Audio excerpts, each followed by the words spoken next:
Sidang lanjutan perkara sengketa rumah ibadah umat Buddha, Vihara Tien Entang, yang digelar Pengadilan Negeri Jakarta Barat, pada Selasa tanggal 31 Oktober tahun 2023, berlangsung lancar dan cepat.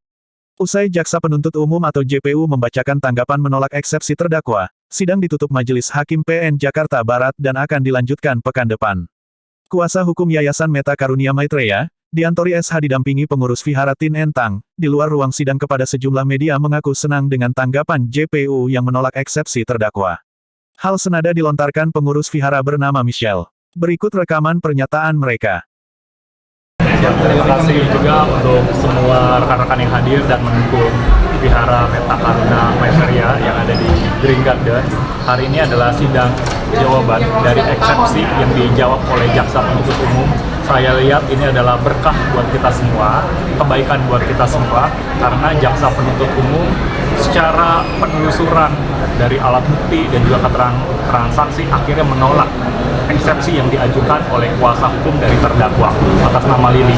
Nah, ini adalah kemenangan buat kita semua, tapi kita tunggu juga apa hasil dari putusan dari Pengadilan Negeri Jakarta Barat. Apakah menerima atau menolak? Tapi hemat kami, keyakinan kami semua dari para pengurus yayasan dan juga pihak korban, kami yakin dan percaya bahwa hakim akan memutus dan menolak eksepsi dari terdakwa tersebut. Seperti itu. Nanti sidangnya akan ditunda kemudian lanjutkan.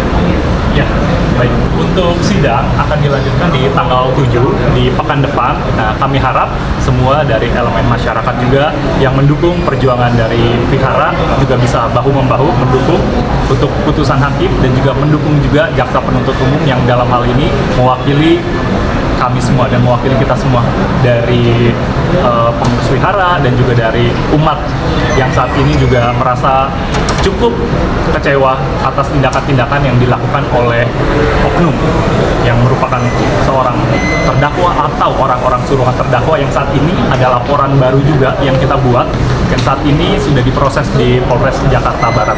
Seperti itu. Ya, laporannya ada di pasal 406 dan pasal 170. Nah, pasal 170 ini adalah tindak pidana yang begitu menyakiti dan melukai hati kita semua dari pengurus yayasan, yaitu ada korban, yaitu Ibu Michelle, dianiaya.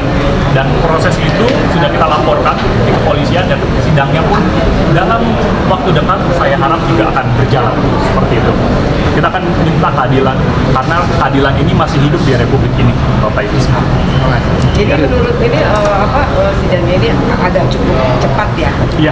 Tidak bertele-tele atau tidak seperti Betul. apa? Ini saya lihat hebat profesionalisme hakim dan profesionalisme jaksa, karena kasus ini bukan kasus yang besar, karena dalam dugaan pasal 263 dan 266 hakim dan jaksa saya rasa jeli untuk melihat adanya pemalsuan dan adanya upaya untuk meletakkan informasi atau keterangan yang tidak benar di dalam sebuah akta otentik. Karena alat buktinya jelas, ada akta otentiknya, alat buktinya jelas, jaksa semua pegang pasti, dan keterangannya juga jelas dari para saksi. Cici atau Koko gimana kok akhirnya kasus ini berlanjut ditolak? Harapan bagaimana sidang ini bahagia dari Pak Ketua Yayasan kita ini. Bahagia Dengan proses yang begitu panjang ya Pak. terima Ya, kasih Michelle, kepada gimana? jaksa juga. Kalau dari aku cukup berterima kasih, dan kita dari semua pengurus berharap mendapatkan prosedur hukum yang seadil-adilnya, karena kita ingin mempertahankan hak beribadah kami. Itu aja. Terima kasih. Ya, demikian kalau dari kami, mungkin dari rekan-rekan media ada pertanyaan lagi. Selama kami masih di sini, kami akan jawab. Terima kasih. Oke, Ya, terima kasih untuk rekan-rekan media.